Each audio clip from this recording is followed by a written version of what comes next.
Hello everyone, welcome to SSC academy. This is Rajneesh Sharma. आज का discussion हमारा इमरजेंसी प्रोविज़न के ऊपर होगा। तो आज हम चर्चा करेंगे आपातकालीन प्रावधान के ऊपर। तो जानेंगे सबसे पहले कि भारत के संविधान में आपातकालीन प्रावधान का कहाँ चर्चा किया गया है। तो भाग 18 में आर्टिकल 352 से लेकर के 360 के बीच में चर्चा किया गया है हमारे यहाँ आपातकालीन उपबंध का या आपातकालीन प्रावधान का। आपातकालीन प्रावधान का जो हमारे यहाँ प्रबंध किया गया है वो इसलिए कि केंद्र सरकार किसी भी असामान्य स्थिति से प्रभावी तरीके से निपट सके, इसके लिए हमारे यहाँ इस तरीके के प्रावधान का व्यवस्था किया गया। दूसरा खास बात, इसका उद्देश्य क्या था। तो इसका उद्देश्य भारत की संप्रभुता, एकता, अखंडता तथा भारतीय लोकतांत्रिक राजनीतिक व्यवस्था तथा हमारे संविधान का रक्षा करना इसका मुख्य उद्देश्य है। अब इसके पश्चात हम जानेंगे भारतीय संविधान जो है आपातकालीन प्रोविज़न के बारे में खास बात। तो जब भारत में आपातकालीन लागू होता है तो वैसे परिस्थिति में भारतीय संविधान का कुछ विशेषता है जो अन्य संघीय देशों में नहीं पाया जाता है। तो हमारे यहाँ विशेषता ये है कि जब आपातकाल घोषित रहता है तो हमारा संविधान बिना किसी मूलभूत परिवर्तन के संशोधन के हमारा संघीय संविधान स्वयं से एकात्मक हो जाता है। एकात्मक होने का अर्थ है कि इसके तहत क्या है कि सारा शक्ति जो राज्य का है वो केंद्र में निहित हो जाता है, यानी केंद्र शक्तिशाली हो जाता है और राज्य जो है केंद्र के नियंत्रण में हो जाता है। एक खास विशेषता है हमारे संविधान का कि आपातकाल के समय स्वयं इसका स्वरूप जो है परिवर्तित हो जाता है। अब हम अपने यहाँ चर्चा करेंगे कि हमारे यहाँ आपातकाल का जो व्यवस्था है, आपातकाल प्रावधान कितने प्रकार से। तो पहला आपातकाल हमारे यहाँ जो है वो अनुच्छेद 352 के तहत इसका चर्चा किया गया है, जिसको हम लोग राष्ट्रीय आपातकाल कहते हैं। राष्ट्रीय आपातकाल 3 तरीके से लगाया जा सकता है। यदि बाहरी आक्रमण हो गया है, या फिर युद्ध का घोषणा हो गया है, या फिर किसी क्षेत्र में सशस्त्र विद्रोह हो गया, तो ऐसे परिस्थिति में राष्ट्रीय आपातकाल का घोषणा हो सकता है। दूसरा, यदि किसी राज्य में संवैधानिक तंत्र विफल हो जाता है, यानी संवैधानिक आधारों पे कोई राज्य अपने सरकार को नहीं चला पा रहा है, तो वैसे में संवैधानिक आपदा जो है घोषित किया जाता है, या फिर इसी को राष्ट्रपति शासन कहते हैं, राज्य आपातकाल के नाम से जानते हैं। राष्ट्रपति अनुच्छेद 356 के तहत राष्ट्रपति शासन का घोषणा करता है। तीसरा हमारा जो आपातकाल है वो है वित्तीय आपातकाल। हमारे राष्ट्र में यदि वित्तीय स्थायित्व खतरे में होती है तो वैसे परिस्थिति में अनुच्छेद 360 के तहत वित्तीय आपातकाल का घोषणा किया जाता है। तो ये था 3 प्रकार के आपातकाल यानी इमरजेंसी प्रोविजन का व्यवस्था है हमारे हिंदुस्तान में।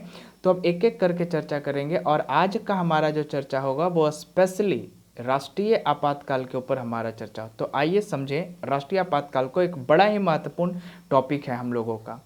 तो राष्ट्रीय आपातकाल का जो चर्चा है, तो सर्वप्रथम हम इसे समझें कि राष्ट्रीय आपातकाल 3 बेसिस पे लगाया जा सकता है। पहला जो बेसिस होगा हमारा कि हमारा जो है बाहरी आक्रमण हम पे हो गया हो, तो बाहरी आक्रमण के आधार पर राष्ट्रीय आपातकाल, युद्ध का घोषणा हो गया हो इस आधार पर आपातकाल, राष्ट्रीय आपातकाल, या फिर किसी क्षेत्र में सशस्त्र विद्रोह हो गया है तो इस आधार पर भी राष्ट्रपति 352 अनुच्छेद के तहत राष्ट्रीय आपातकाल का घोषणा करते हैं। या फिर युद्ध का खतरा है, या फिर बाहरी आक्रमण का खतरा है, या किसी क्षेत्र में सशस्त्र विद्रोह होने का खतरा है, तो उसके पहले भी राष्ट्रपति इन उपबंधों का घोषणा कर सकता है, यानी इन प्रावधानों का घोषणा कर सकता है। तो इस तरीके से अब हम समझें राष्ट्रीय आपातकाल के बारे में। तो देखिए 3 प्रकार का हम पहला राष्ट्रीय आपातकाल में चर्चा कर रहे हैं, बाहरी आक्रमण के कारण, युद्ध के कारण, सशस्त्र विद्रोह के कारण। तो बाहरी आक्रमण और युद्ध के कारण जिस प्रकार का इमरजेंसी लगाया जाता है उसे हम बाहरी इमरजेंसी, या फिर हम इसे कहते हैं बाह्य आपातकाल यानी एक्सटर्नल इमरजेंसी। तीसरा जो हमारा है आंतरिक या फिर आंतरिक आपातकाल जो है वो सशस्त्र विद्रोह के आधार पर लगाया जाता है, इसे हम इंटरनल इमरजेंसी कहते हैं, सशस्त्र विद्रोह। तो ये दो प्रकार का हमारा जो है इमरजेंसी का व्यवस्था हमारे संविधान में, बाह्य आपातकाल, आंतरिक आपातकाल। अब देखिए इसका घोषणा के बारे में हम लोग समझें। तो सर्वप्रथम हम समझें कुछ संविधान संशोधन, स्पेशली 44वां संविधान संशोधन बहुत कुछ बदलाव लेकर के आया। जैसे कि तीसरा जो हम अभी चर्चा किए सशस्त्र विद्रोह, तो 44वां संविधान संशोधन के पहले जो सशस्त्र विद्रोह है उसके जगह पर आंतरिक गड़बड़ी शब्द रखा गया था। यानी बिफोर ना, ये आपका जो 44वां संविधान संशोधन है उसके पहले जो आपातकाल का घोषणा होता था वो राष्ट्र में आंतरिक गड़बड़ी के आधार पर भी राष्ट्रीय आपातकाल का घोषणा किया जा सकता था। परंतु अभी 44वां संविधान संशोधन में इसे बदल दिया गया और आंतरिक गड़बड़ी के जगह पर एक नए शब्द का जो है सब्स्टिट्यूशन किया गया और वो शब्द हमारा है सशस्त्र विद्रोह। यानी अब जब विपन्स के साथ रिबेलियन होगा तभी हम राष्ट्रीय आपातकाल का घोषणा कर सकते हैं। तो 44वां संविधान संशोधन में एक प्रमुख चीज यह परिवर्तित हुआ। दूसरा प्रमुख चीज, पहले सिर्फ प्रधानमंत्री के आपके जो है प्रधानमंत्री के सिफारिश के आधार पर राष्ट्रीय आपातकाल का घोषणा किया जा सकता था, लेकिन 44वां संविधान संशोधन के तहत केंद्रीय मंत्रिमंडल यानी मंत्रिमंडल के लिखित सिफारिश के आधार पर ही राष्ट्रीय आपातकाल का घोषणा किया जा सकता है। इसका अर्थ है कि बिना मंत्रिमंडल के सिफारिश के आधार पर राष्ट्रीय आपातकाल का घोषणा नहीं किया जा सकता है। अगला संशोधन जो हमारा किया गया है वो प्रमुख संशोधन हमारा इस प्रकार से है कि इसे पहले जो है 44वां संविधान संशोधन के पूर्व जो है इसे रखा गया था जुडिशियल रिव्यू से बाहर, परंतु अभी क्या है कि अब यह जुडिशियल रिव्यू के अंतर्गत रखा गया है। कोर्ट में यदि इसको जांचा परखा जाएगा, यदि आपका जो है या हमारा इमरजेंसी जो है वो किसी बाहरी दबाव के आधार पर लगाया गया है या फिर विवेक शून्यता के आधार पर लगाया गया है या फिर यह जो है जिद्दीपन के कारण लगाया गया है, तो इसे जुडिशियल रिव्यू के तहत चेक किया जाएगा और इसी को हम जुडिशियल रिव्यू के अंतर्गत इसे लाया गया है 44वां संविधान संशोधन के तहत। तो ये था उद्घोषणा के बारे में चर्चा कि राष्ट्रपति उद्घोषणा करेगा और यहाँ से राष्ट्रीय आपातकाल जारी हो जाएगा। राष्ट्रीय आपातकाल के बाद हमारा संसद इसे जो है वो अनुमोदन करता है। तो इसके बारे में विशेष बातें आप समझेंगे कि राष्ट्रीय आपातकाल घोषित राष्ट्रपति के करने के पश्चात हमारे संसद के दोनों सदन को 30 दिनों के अंदर विशेष बहुमत से अनुमोदन करना होगा और जैसे ही अनुमोदन हो जाएगा दोनों सदनों में विशेष बहुमत से, वैसे ही 6 महीने तक का कार्यकाल बढ़ जाएगा इस राष्ट्रीय आपातकाल का। अगला खास बात, यह प्रत्येक 6 महीने के अनुमोदन पे हम इस राष्ट्रीय आपातकाल को कितनी भी बार बढ़ा सकते हैं, यानी अनंत काल के लिए भी हम इसे बढ़ा सकते हैं, परंतु इसके लिए हमें प्रत्येक 6 महीने पे जो है इसे अनुमोदन करना होगा। तो इस तरीके से अनुमोदन के माध्यम से जो है हम बढ़ाते हैं या 6 महीने का कार्यकाल। यदि अनुमोदन नहीं होता है 1 महीने के अंदर, तो ऐसे परिस्थिति में अनुमोदन ना होने के समय में 1 महीने में ही हमारा आपका जो है राष्ट्रीय आपातकाल रुक जाएगा। तो अब अगला खास बात क्या, अनुमोदन हो गया तो अब मान लीजिए कि राष्ट्र इसे वापस लेना चाहता है, तो इसके लिए राष्ट्रपति एक अगला एक नया घोषणा जारी करेगा और उस घोषणा के तहत इस राष्ट्रीय आपातकाल को वापस ले लिया जाएगा। तो ये था हमारा राष्ट्रीय आपातकाल से संबंधित कुछ तथ्य। अब देखिए इसके पश्चात जो है कुछ बातों का अगर हम चर्चा करेंगे तो कुछ इस प्रकार से करेंगे। तो उद्घोषणा के पश्चात अब यहाँ पास जो है यह हमारे कुछ क्षेत्रों को प्रभावित करता है। 3 प्रमुख तथ्य को यह प्रभावित करता है। पहला, केंद्र और राज्य के बीच के संबंध को प्रभावित करता है। दूसरा, लोकसभा तथा राज्य विधानसभा के कार्यकाल को प्रभावित करता है। और तीसरा, यह जो है प्रभावित करता है हमारे मौलिक अधिकारों को। ये 3 तथ्यों को प्रभावित करता है। कौन? तो राष्ट्रीय आपातकाल। एक एक करके चर्चा करें।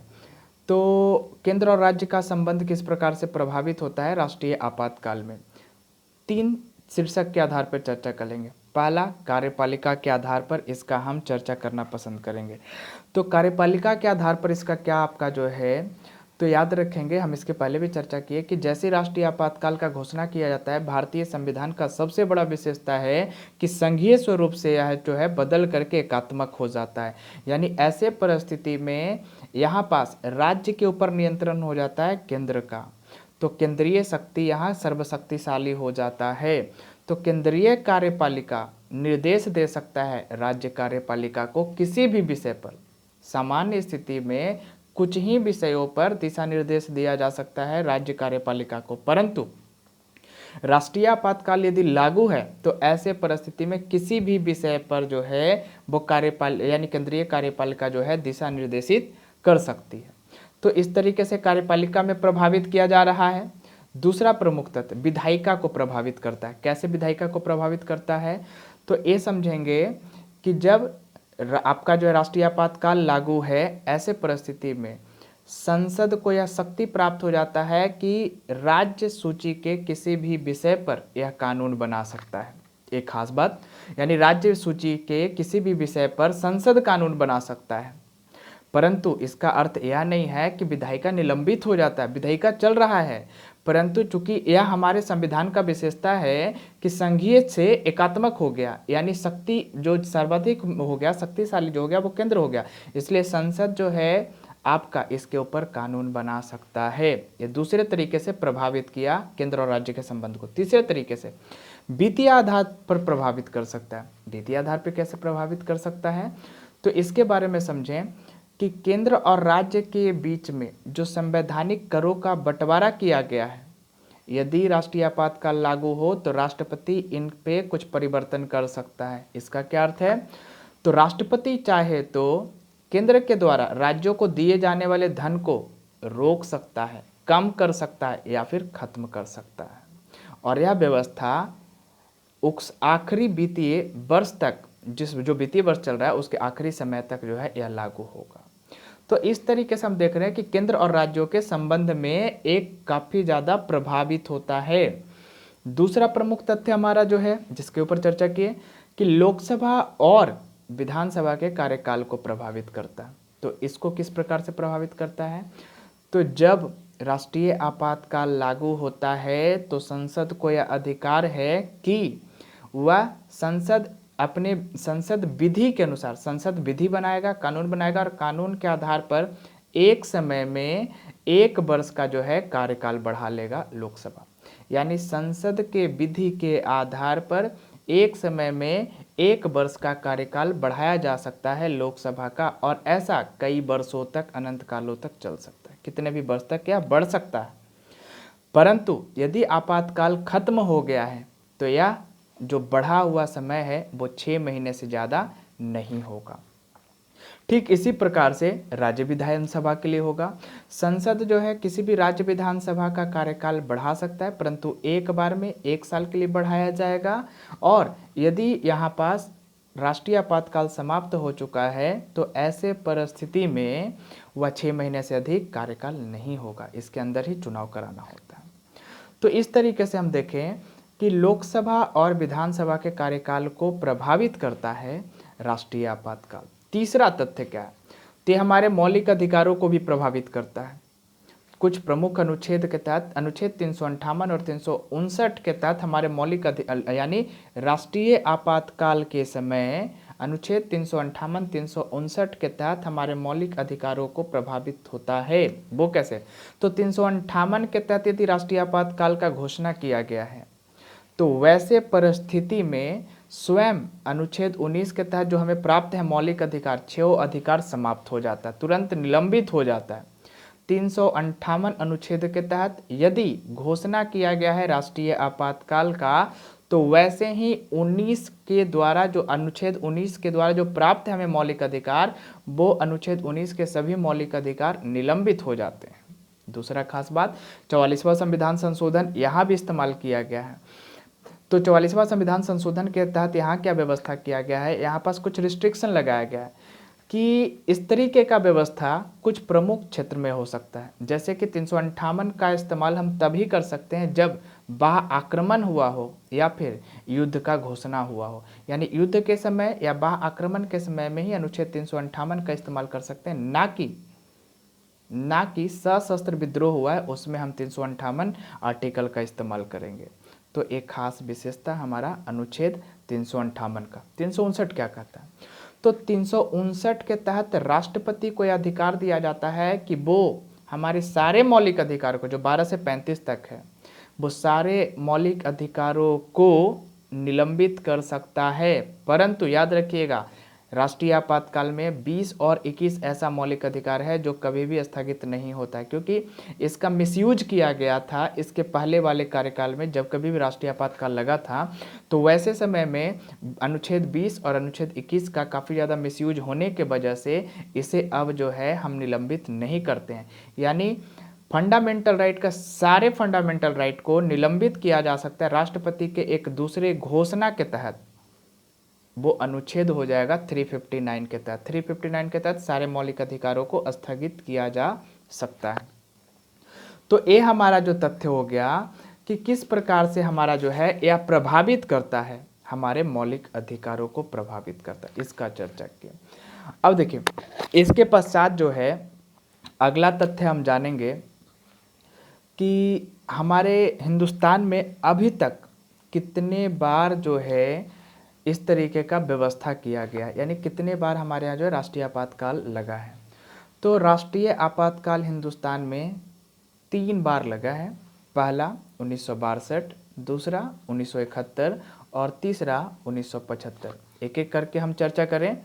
तो पहली बार राष्ट्रीय आपातकाल का घोषणा जो किया गया था वह किया गया अक्टूबर 1962 पे, तब 1962 को, तब जब नेफा के ऊपर, नेफा यानी नॉर्थ ईस्ट फ्रंटियर एजेंसी, जिसे अभी वर्तमान में हम कहते हैं अरुणाचल प्रदेश, इसके ऊपर आक्रमण कर दिया गया था अक्टूबर 1962 में चाइना के द्वारा। तो भारत सरकार के द्वारा जो है पहला राष्ट्रीय आपातकाल का घोषणा किया गया था और यह करीब 1968 ईस्वी तक चला। इसके वजह से ही जब 1965 का भारत और पाकिस्तान के बीच में जो युद्ध हुआ, इसमें हमें किसी भी प्रकार का कोई नया आपातकाल का घोषणा करने का आवश्यकता नहीं पड़ा। यानी 1962 में जो पहला आपातकाल लगा वो 1968 तक जारी था। इसके वजह से 1965 में किसी भी प्रकार का कोई नया आपातकाल का घोषणा हमें जरूरत नहीं पड़ा। दूसरा आपातकाल हमारा जो है वो 1971 में दिसंबर में यह लगा था। दिसंबर 1971 में जो है इसका घोषणा किया गया था, जब पाकिस्तान के साथ हमारा युद्ध प्रारंभ हुआ तब।